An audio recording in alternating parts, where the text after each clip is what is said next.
Welcome to Media Men Online. I'm Dan. This is Jeremy. Hello. And spoilers ahead for Ant-Man and the Wasp: Quantumania. Movie that doesn't need to be spoiled or not spoiled. What? Yeah. You're gonna watch the whole thing going, yeah, Ant-Man's not gonna die. Weird that there are no consequences whatsoever in any Marvel movie. There have been no consequences since Infinity Wars, not a single one. Endgame with Iron Man dying. You're right. That is one. You're right. That is Yeah. one. There's been one consequences. Yep. I spend a lot of time talking about how dumb some plot point in a movie is, but this movie opened up so dumb. It was like Fast and the Furious 12 in terms of plot contrivance.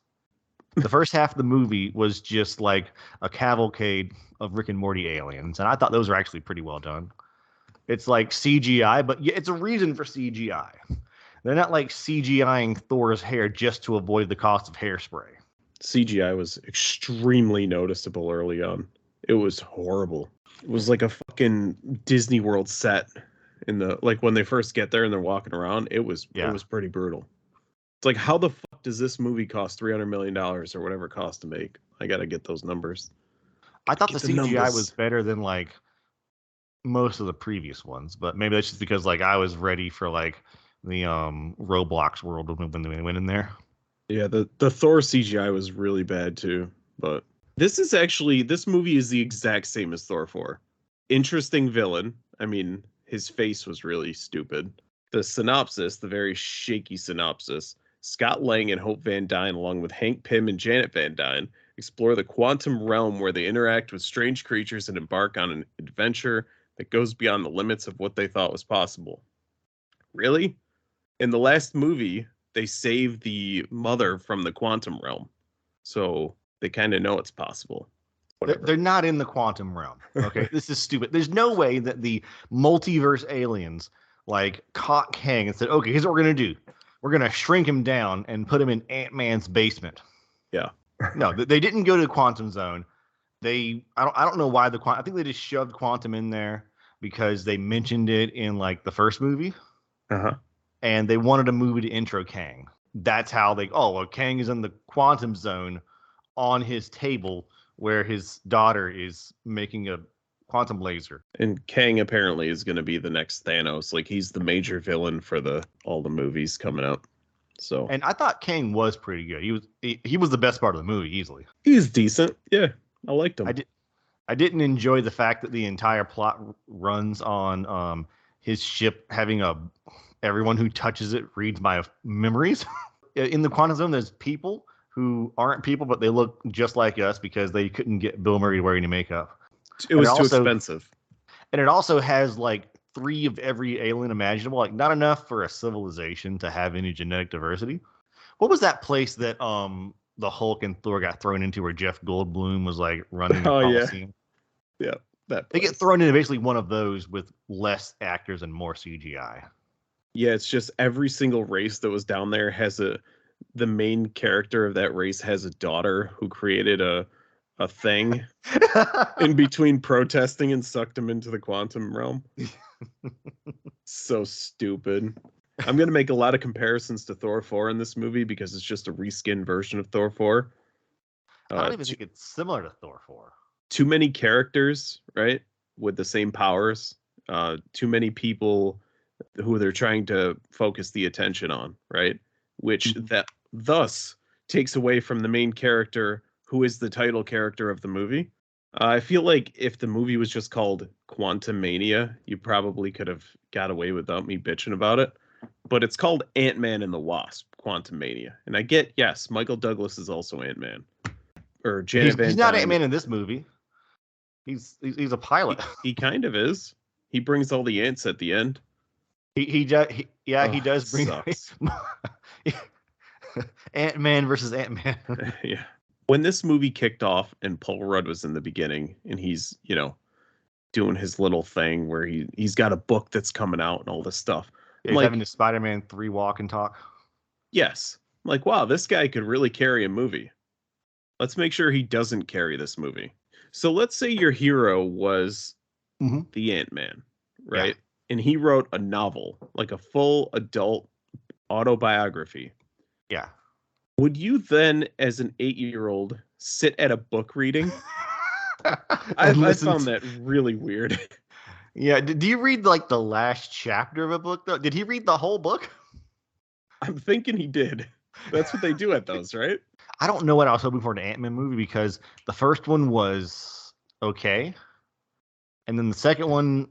Now I think maybe I didn't see the second one. If I saw the Second one second was one, I've bad. forgotten about it completely.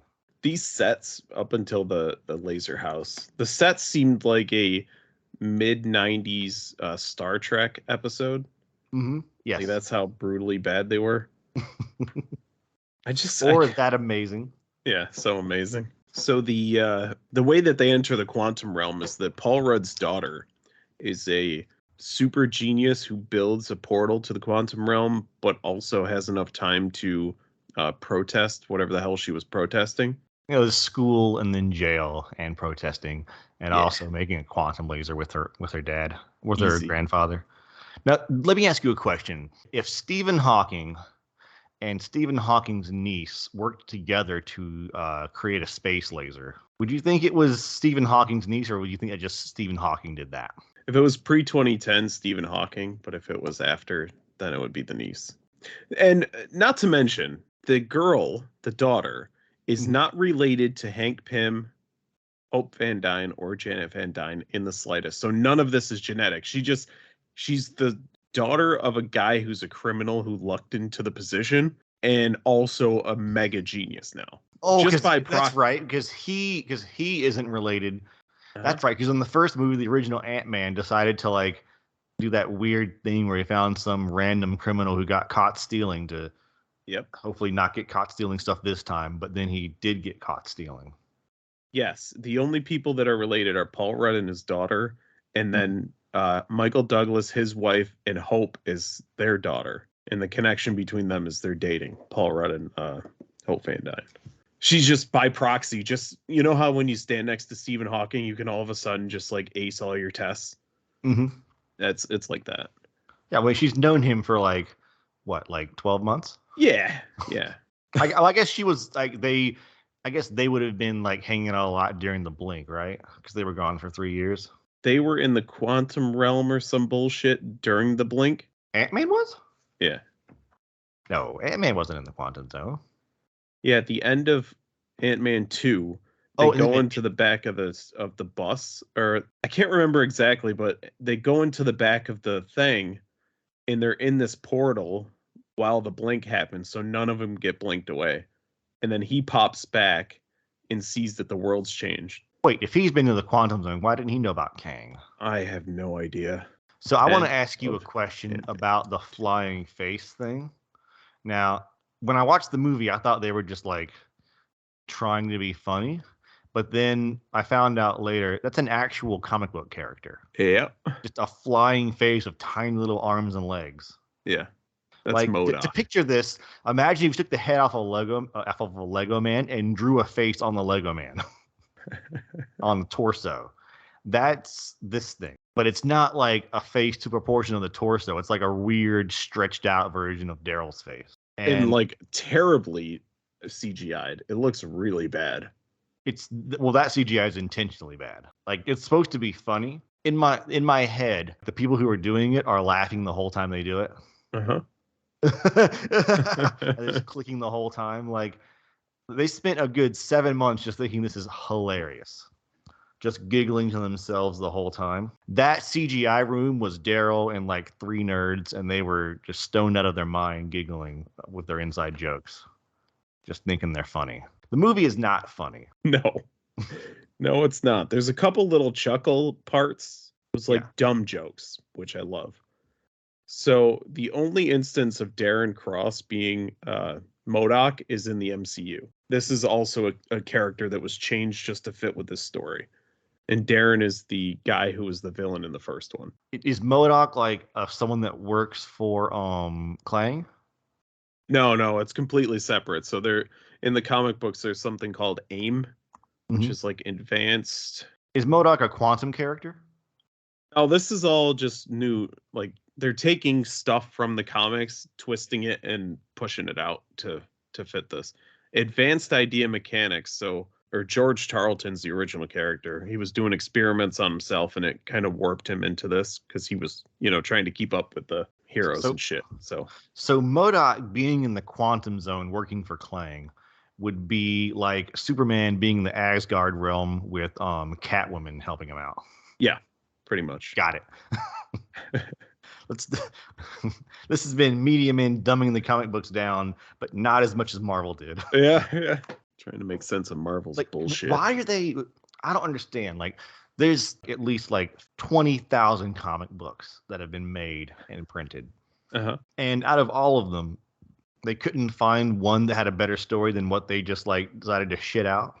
Right. It's because, and I don't want to get into this whole thing, but the people who are in charge of making, producing, choosing these movies and stories are not comic book fans, and it's quite obvious. That explains a lot. Yes. I hadn't made that connection, but yeah, that explains a lot. I probably didn't notice because I'm not a comic book fan. Sure. But I did notice when I watched the Avatar movie, not the Blue Man Group, the Last Airbender, that the people who made that movie were not fans of the Last Airbender. No. They didn't even understand why people liked the action or the characters. So I will say the movie has the highlight of being nonsense enough that if you can get into it, you can just kind of go along for the ride. Yeah, I agree. Like Thor 4, I spent the whole time going, why isn't the stabby man doing more stabbing? And in this one, I'm like, yeah, this makes sense.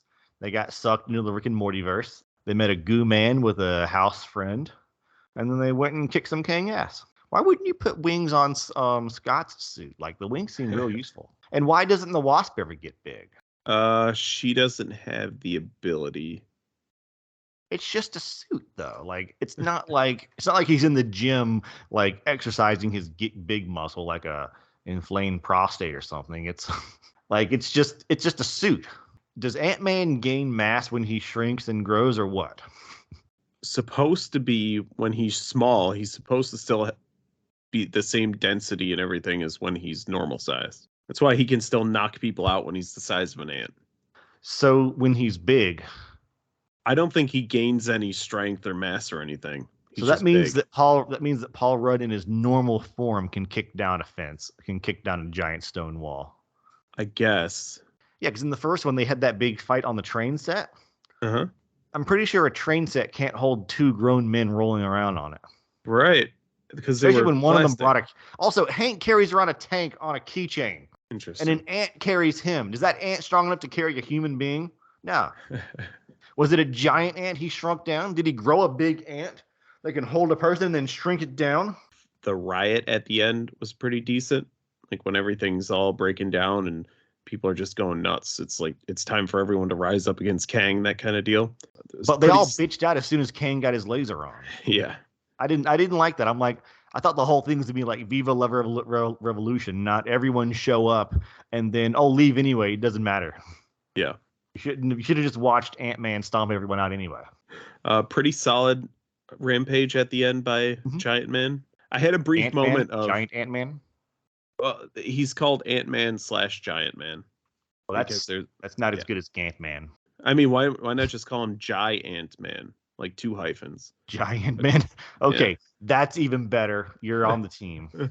I officially put you in charge of Marvel's Phase 6. Yeah. It would actually be good. We'd make money. Sign me up. We can't have that. I had a brief moment of at least Paul Rudd's the only one who goes big. Oh. No, his daughter goes big.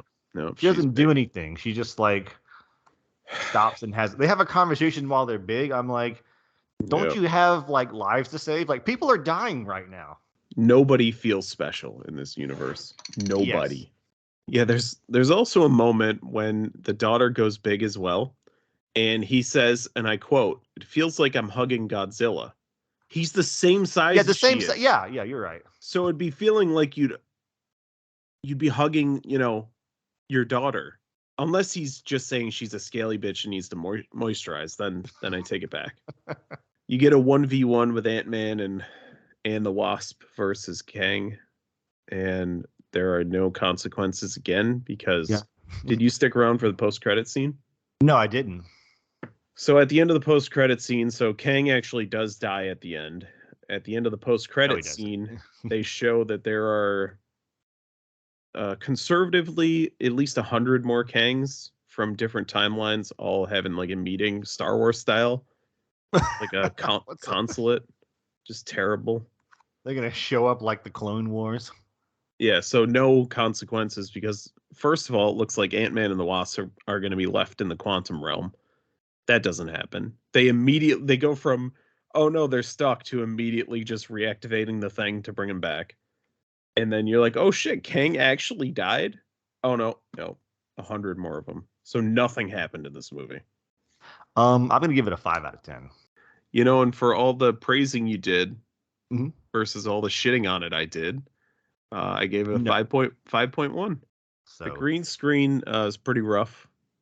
So most scenes are, basic sets, often with a blurry CGI background. I think it's the best Marvel movie since Endgame, with the exclusion of Spider-Man. 66,000 plus ratings on IMDb for a 6.5 out of 10 for some reason. All right, so not that far from your score. from our score, No, from your score, you give it like a 5 point something, right? 5.1, which is 0.1 different than yours. So Yeah, so it's only 1.4 off from yours. It's a full 1.5 from yours. Yeah, that's a gap It's right a there. lot different, man. It's Yeah. crazy. As of recording, the domestic box office 167 million, international box office 196 million, for a total of 363 million. Whoa, 196 to international? This movie has the largest drop from a week 1 to a week 2 in the MCU's history. Really? Whoa. All right, so let us know what you thought about Ant-Man and the Wasp down below. Share with a friend so we can tell this shit to more people. Help us out, right?